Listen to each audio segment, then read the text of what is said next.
মুক্তিযোদ্ধার সন্তান পরিচয়ে চাকরি পাওয়াদের তথ্য সংগ্রহ করা হচ্ছে। সম্প্রতি এ তথ্য ছড়িয়ে পড়লে সৃষ্টি হয় তুমুল আলোচনা। এ তথ্য জানিয়েছেন মুক্তিযুদ্ধ বিষয়ক উপদেষ্টা ফারুকী আজম।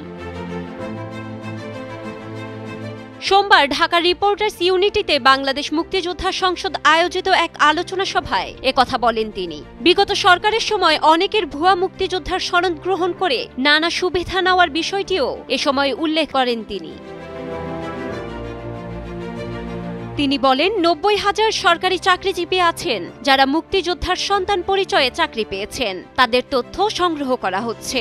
আদালতের মাধ্যমে অনেক অমুক্তিযোদ্ধাকে সনদ দেওয়া হয়েছে। আদালত এসব নির্দেশনা জারি করেন জাতীয় মুক্তিযোদ্ধা কাউন্সিল জামুকার মতো প্রতিষ্ঠান থাকা সত্ত্বেও। অন্তর্বর্তী সরকার এবার ভুয়া মুক্তিযোদ্ধাদের বাদ দিতে আপিল বিভাগের সমন্বিত নির্দেশনার জন্য আদালতে যাবে। তাদের মধ্যে যারা ভুয়া মুক্তিযোদ্ধার সন্তান হিসেবে চাকরি নিয়েছেন তাদের বিরুদ্ধে নেওয়া হবে আইনগত ব্যবস্থা। পতিত আওয়ামী শাসনামলে ক্ষমতার অপব্যবহার করে সুযোগ নিয়েছেন অনেকেই, যার একটি হল মুক্তিযোদ্ধা সনদের ব্যবহার। এমন অসংখ্য মানুষ আছেন যারা বিভিন্ন বড় এবং গুরুত্বপূর্ণ জায়গা দখল করে আছে এই ট্যাগ ব্যবহার করে। যদিও এ নিয়ে অনেক সময়ই উঠেছে বিভিন্ন কথা।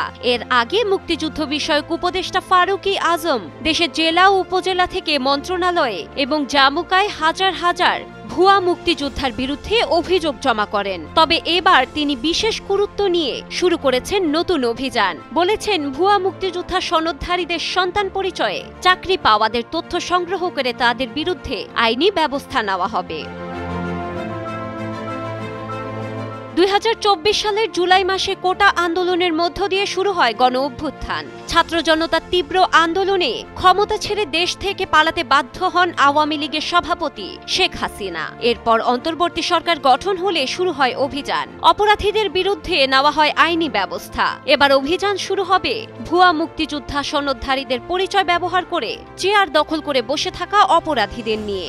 এখন শুধু সময়ের অপেক্ষা।